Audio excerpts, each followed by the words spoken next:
Hello दोस्तों, आज मैं आपको जो कहानी सुनाने जा रही हूँ, ये कहानी है झरना जादुई हेयरबैंड की।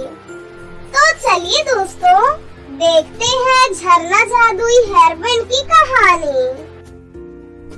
कानपुर नाम के शहर में मीरा और मेहर नाम की दो बहनें अपने माता पिता के साथ रहती थी। मीरा बड़ी बहन थी और बहुत खूबसूरत थी। वहीं दूसरी तरफ मेहर के सर पर बहुत कम बाल थे, इसलिए वो दिखने में ज्यादा सुंदर नहीं थी। सभी लोग मेहर के कम बालों की वजह से उसका मजाक उड़ाते थे। वहीं उसकी दूसरी बहन मीरा की हर कोई तारीफ करता था। इस कारण मीरा को अपनी सुंदरता पर बहुत घमंड था। एक दिन स्कूल में मीरा अपनी सहेलियों के साथ बात कर रही थी, तभी वहाँ पर मेहर आ जाती है। मीरा की सहेलियाँ मेहर को देखकर हंसने लगती हैं। अरे मीरा, ये कौन है? ओह, ये मेरे दूर की रिश्तेदार है। इसके बाल तो देखो कितने अजीब हैं। तुम तो कितनी सुंदर हो और तुम्हारी ये दूर की रिश्तेदार कितनी बदसूरत है। इतना कहकर सब लड़कियां जोर जोर से हंसने लगती हैं। ये सब सुनकर मेहर वहाँ से चली जाती है और शाम को मेहर जंगल से लकड़ियाँ लेने जाती है और रास्ते में मेहर को एक गरीब औरत मिलती है। बेटा, मुझे कुछ खाने को दे दो, मुझे बहुत भूख लगी है बेटा। मेहर अपने बैग से खाना निकालती है और उस गरीब औरत को दे देती है। फिर मेहर आगे बढ़ती है, तभी उसको एक पेड़ दिखता है जो रो रहा था। क्या हुआ? आप रो क्यों रहे हो? मुझे बहुत प्यास लगी है, मुझे थोड़ा पानी पिला दो। मेहर अपने बैग से पानी की बोतल निकालती है और पेड़ पर डाल देती है। उसके बाद मेहर थोड़ी और आगे बढ़ती है, तभी उसे एक गाय दिखाई पड़ती है। अरे, आप रो क्यों रही हैं? मुझे भूख लगी है, मेरे लिए जंगल से थोड़ा चारा ला दो। मेहर गाय के लिए हरा हरा चारा लेकर आती है और गाय को खिला देती है। गाय बहुत खुश हो जाती है। फिर मेहर आगे बढ़ती है और आगे उसे एक झरना दिखाई देता है। वो झरने के पास जाती है, तभी झरने में से एक आवाज आती है। आ गई तुम, मुझे तुम्हारा ही इंतजार था। आप कौन बोल रहे हैं? ये आवाज कहाँ से आ रही है? तभी झरने में एक आकृति दिखाई देती है। ये मैं बोल रहा हूँ, झरना, तुम कितनी अच्छी और नेक लड़की हो। मैंने तुम्हारी परीक्षा ली है, लेकिन तुम उन सारी परीक्षाओं में पास हो गई हो। अब मैं तुम्हारी हर इच्छा को पूरी करना चाहता हूँ। बताओ, तुम्हें मुझसे क्या चाहिए? प्यारे झरने, अगर आप मुझे कुछ देना ही चाहते हैं, तो मुझे बाल दे दीजिए। हर कोई मेरा बहुत मजाक उड़ाता है। तभी झरना एक जादुई हेयरबैंड प्रकट करता है। ये लो, ये एक जादुई हेयरबैंड है, तुम इसे लगा लो। इसे लगाते ही तुम्हारे बाल वापस आ जाएंगे। मेहर जैसे ही उस हेयरबैंड को लगाती है, उसके बहुत ही सुंदर और घने बाल आ जाते हैं। मेहर अपने बाल देखकर बहुत खुश हो जाती है। मेहर झरने का धन्यवाद करती है और लकड़ियाँ लेकर घर जाने लगती है। उसके सुंदर और घने बाल देखकर उसकी बहन और माँ बहुत ही हैरान हो जाती हैं। अरे, तू ये विग कहाँ से लेकर आई है? ये बड़ी सुंदर लग रही है तुझ पर। दीदी, ये कोई विग नहीं है, झूठी, अभी कुछ देर पहले तेरे बाल ही नहीं थे, अब इतनी जल्दी कहाँ से आ गए?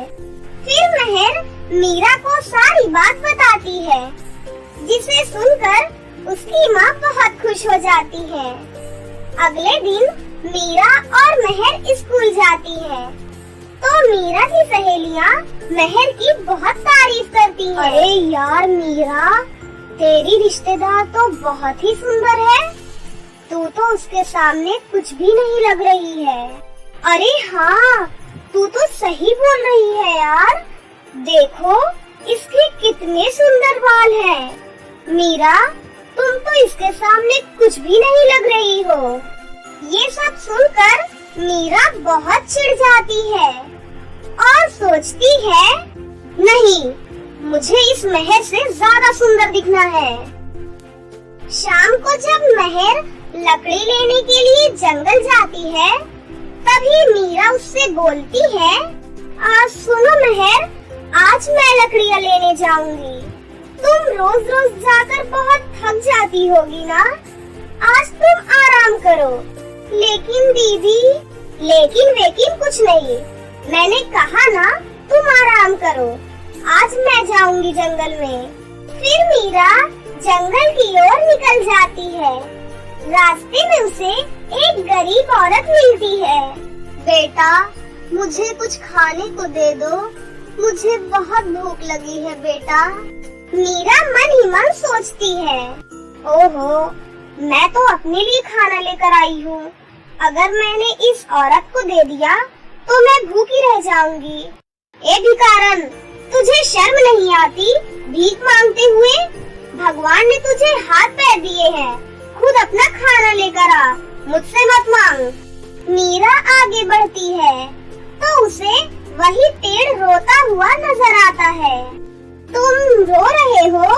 मुझे बहुत प्यास लगी है, मुझे थोड़ा पानी पिला दो। मीरा फिर से सोचती है, अगर मैंने इसे पानी पिला दिया तो मैं प्यासी रह जाऊंगी और इस जंगल में दूर दूर तक पानी भी नहीं मिलेगा। अरे ओ पेड़, तुम्हें मरना है तो मरो, ठीक है, तुम्हारी लकड़ियाँ हमारे ही काम आएंगी। मीरा थोड़ा और आगे बढ़ती है, फिर उसे एक गाय मिलती है। बेटी, मुझे थोड़ा सा चारा खिला दो, मैं बहुत भूखी हूँ। मीरा फिर से सोचने लगती है, अगर मैं इसके लिए चारा लेने जंगल की तरफ गई तो बहुत देर हो जाएगी। अरे ओ गाय माता, मुझे माफ करो, मैं आपके लिए चारा लेने जाऊंगी, फिर उसे काटूंगी, फिर लेकर आऊंगी, तब तक आप भूखी मर जाओगी। इसीलिए आप मेरी बात मानो, आप खुद ही वहाँ जाओ और अपनी पसंद का चारा खा कर आओ, इससे टाइम भी बच जाएगा और आपको खाना भी मिल जाएगा। इतना कहकर मीरा आगे बढ़ती है, फिर उसे वही झरना दिखाई पड़ता है। फाइनली, हे जादू के झरने, चलो जल्दी से मुझे हेयर बैंड दे दो। झरने की ओर से कोई भी जवाब नहीं आता और मीरा गुस्सा हो जाती है। अरे ओ झरने, चल जल्दी से मुझे हेयर बैंड दे दे, मेरे पास टाइम नहीं है। देख, अगर मुझे गुस्सा आ गया ना तो मैं तेरी बहुत बुरी हालत करूंगी। नहीं नहीं, मुझे कुछ मत करना, मुझे तुमसे बहुत डर लग रहा है। तुम्हें हेयर बैंड चाहिए ना? रुको, मैं अभी देता हूँ। फिर झरना अपने जादू से एक हेयर बैंड प्रकट कर देता है। ये लो बेटी, ये हेयर बैंड रख लो। मीरा खुशी खुशी उस हेयर बैंड को लगाती है। जैसे ही वो उस हेयर बैंड को अपने बालों में लगाती है, उसके सारे बाल उड़ जाते हैं और वो बिल्कुल गंजी हो जाती है। ये देख मीरा को बहुत गुस्सा आता है और वो एक पत्थर उठाकर झरने पर जोर से मारती है। तभी झरने में से आग निकलने लगती है, जिसे देखकर मीरा बहुत ही डर जाती है। मुझे माफ कर दो, मुझसे बहुत बड़ी गलती हो गई। जल्दी से यहाँ से भाग जा, वरना मैं तुम्हें जलाकर राख कर दूंगा। मीरा जोर जोर से रोने लगती है और वहाँ से भागने लगती है। तभी वहाँ पर मेहर आ जाती है। मेहर मीरा को देखकर हैरान हो जाती है। अरे दीदी, आपके बालों को क्या हो गया? मीरा मेहर को सारी बात बताती है। मेहर झरने से माफी मांगती है। जादुई झरने, प्लीज मेरी बहन को माफ कर दो। उनकी तरफ से मैं आपसे माफी मांगती हूँ। ये लड़की दुष्ट है। इसने जिंदगी में आज तक कोई अच्छा काम नहीं किया, इसलिए इसे उसकी सजा मिल रही है। नहीं नहीं, प्लीज मुझे माफ कर दो। मैं आज के बाद हमेशा दूसरों की मदद करूँगी। फिर वहाँ पर वही पेड़, गरीब औरत और गाय आ जाते हैं और बोलते हैं, तुमने हमारी सहायता भी नहीं की और लालच में आकर यहाँ चली आई। मीरा सबसे हाथ जोड़कर माफी मांगती है। प्लीज मेरी बहन को माफ कर दो, उसे ठीक कर दो फिर से। फिर सब मिलकर अपनी शक्ति से मीरा को ठीक कर देते हैं। आज के बाद अगर तुमने कभी भी किसी को परेशान किया या उसका मजाक उड़ाया तो तुम हमेशा के लिए उसके जैसी बन जाओगी। मीरा अपनी बहन मेहर से माफी मांगती है। मेरी बहन मेहर, मैंने तुझे कभी भी अपनी छोटी बहन नहीं माना और तुमने मुझे हमेशा अपनी बड़ी बहन मानकर मेरा सम्मान किया। मुझे माफ कर दो बहन। मेहर मीरा को माफ कर देती है। तब से दोनों बहनें खुशी से एक साथ रहने लगती हैं। शादी का मंडप सजा हुआ था। किरण के पिता हरीश की आंखों में आंसू थे। वो लड़के के कदमों में अपनी पगड़ी रखकर रो रो कर अपनी बेटी की खुशियाँ मांग रहे थे। आरव बेटा, ऐसे शादी के लिए मना मत करो। मेरी किरण की जिंदगी बर्बाद हो जाएगी। मुझ गरीब बाप पर रहम करो बेटा। मैं तुम्हारी सांवली लड़की से शादी नहीं कर सकता। माँ पापा, आपने पहले क्यों नहीं देखा? इस लड़की का रंग सांवला है। आरव बेटा, इन लोगों ने हमें फोटो गलत भेज दिया था। फोटो में तो इसका रंग गोरा ही दिखाई दे रहा था। अरे फोटो में इतना कहाँ पता चलता है भाई। अब जो भी है, आरव अगर इस लड़की से शादी नहीं करना चाहता तो हम अपने बेटे पर जोर नहीं देंगे। चलो आरव बेटा, चलो। आरव शादी तोड़कर बारात वापस ले जाता है। आज किरण की शादी दहेज के कारण नहीं, बल्कि उसके सांवले रंग के कारण टूटी थी। किरण के पिता ने किरण की शादी के लिए अपनी गांव की जमीन को बेच दिया ताकि किरण की शादी में कोई कमी न रहे। हरीश किरण की खुशियाँ चाहता था। किरण के लिए हरीश उसका पिता और माँ दोनों था। किरण जब 5 साल की थी तो उसकी माँ का देहांत हो गया था। तभी से हरीश ने अकेले ही किरण को पाल पोस कर बड़ा किया। किरण बिटिया कहाँ गई? कहीं मेरी बच्ची ने कोई गलत कदम तो नहीं उठा लिया? नहीं नहीं, किरण बिटिया, किरण बिटिया। पापा, क्या हुआ? आपको लगा मैं कहीं कुछ कर न लूं? नहीं पापा, आपकी बेटी आप ही की तरह मजबूत है। मैं इतनी कमजोर नहीं जो शादी टूटने से अपने आप को कोई चोट पहुंचा दूं। पापा, अब हम यहाँ नहीं रहेंगे। हम वापस गांव चले जाएंगे पापा। तेरी माँ के जाने के बाद गांव का घर उसी की याद दिलाता था, इसीलिए मैं तुझे लेकर शहर आ गया बिटिया। तू ठीक कह रही है, इस शहर में अब हमारा कुछ नहीं है। चल बिटिया, अब अपने गांव चलते हैं। किरण अपने बूढ़े पिता की खातिर अपने बहते हुए आंसू रोक लेती है और दोनों गांव वापस आ जाते हैं। गांव में हरीश फिर से नाव चलाने का काम शुरू कर देता है। ऐसे ही एक दिन, क्या हुआ पापा? आपकी तबीयत ठीक नहीं है क्या? आप बैठो, मैं अभी आपके लिए गरम गरम चाय बना कर लाती हूँ। किरण बिटिया, पहले ही बहुत देर हो गई है, काम पर जाना भी तो जरूरी है ना। मैं चाय शाम को पी लूंगा, अभी मैं जाता हूँ, आज की थोड़ी कमाई हो जाएगी। पापा, आज आप नहीं, मैं नदी पर जाऊंगी नाव चलाने। और आप जानते हैं ना कि मुझे नाव चलानी बहुत अच्छे से आती है। आज आप आराम करो और मुझे रोकना मत। आपको पता है ना, मैं आपकी कोई बात नहीं सुनूंगी। किरण हरीश को आराम करने का बोलकर नदी पर नाव चलाने के लिए चली जाती है।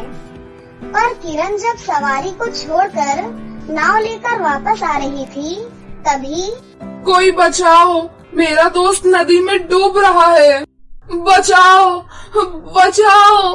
अरे, ये तो कोई आदमी नदी में डूब रहा है, मुझे इसे बचाना होगा। किरण डूबते हुए लड़के को बचा लेती है।